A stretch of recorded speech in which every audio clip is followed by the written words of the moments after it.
Restaurant nervous about Red Hat supporters, they bring waitress to tears. The note brought tears to her eyes. She had never seen that kind of language left for any waitress, at least not to anyone she knew. Her coworkers couldn't believe it either. She scanned down the note, feeling a wave of emotions. But it was the very end that made her look twice. Rosalind Harris, 25, was working at the well-known Busboys and Poets restaurant in Washington, D.C. during a busy week. After all, the Women's March had only been a few days before, as well as Trump's inauguration. With the two conflicting groups in town, this cafe wasn't a space you would expect three MAGA hats to appear. Jason White and two of his friends walked into the eclectic cafe, sporting their Trump-supporting headwear. They had driven hours to celebrate the election results and be part of any celebrations they could find. All of them were happily expressing their personal patriotism until they walked into the restaurant and the entire place went silent. The discomfort from both sides was obvious. People glanced or stared at the group as they sat in Rosalind's section. With a wave of nervousness, she put on her brightest smile, used the energy she had kept from the Women's March, and prepared to take their order. But, were they there to start trouble? It had been 2 days of opposing ideas, and it was charged with that current political climate. There weren't only external forces at work that day. Rosalind was struggling to make ends meet, dancing, going to school, and taking on extra shifts so she could move. There was no choice but to hand them their menus. She kept her gleaming smile and greeted them like she would with any other customer. She asked, "Can I get you something to drink?" When they answered, she also noticed something else.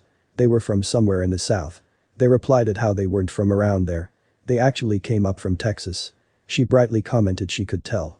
Jason asked for her menu recommendations, since they didn't have cafes like that in his area. Her favorite was the avocado panini. He replied he would try it. So far so good. Jason also asked about the location's history. It was a place with thick liberal leanings, minority uplifting, and the celebration of African American artists. She happily answered all of his questions, also explaining the origin of the establishment's name, and then went about her duties. She had no idea that in 1 hour, something would happen. The group finished their meal, then gave their polite thank yous and goodbyes. They exited and the encounter was finally over. As she cleaned up the table, Rosalind thought about how she had misjudged them and felt a twinge of guilt. She picked up the bill and noticed something written on it. It was a message to her. Aside from a long, heartfelt note, Jason had left her a $450 tip. With a meal cost of $72.60, it had gone above and beyond the standard 20%. It was a whopping 625%. Rosalind stared at the piece of paper, hardly breathing. But more than the money, it was the words he left behind. "We may come from different cultures and may disagree on certain issues, but if everyone would share their smile and kindness like your beautiful smile, our country will come together as one people. Not race. Not gender. Just American. God bless." But the powerful effects didn't stop there. There was so much more. According to Rosalind, the gesture did several things for her. First, the money would go towards moving costs and took a heavy weight off her shoulders. Second, and more importantly, she said it made her re-evaluate her own prejudices and perspectives. It wasn't about Democrats, liberals, or Republicans anymore. But what did Jason think? After the cafe posted the bill on social media, one news station tracked down the Texan dentist and arranged interviews, as well as a FaceTime reunion with Rosalind. It was warm smiles and greetings, like two old friends seeing each other after a long time apart. He also had another uplifting message to add.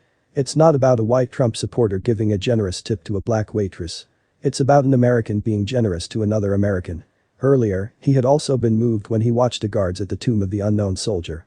To him, the steps they took were important in a very special way. They take the same 21 steps no matter who is in office.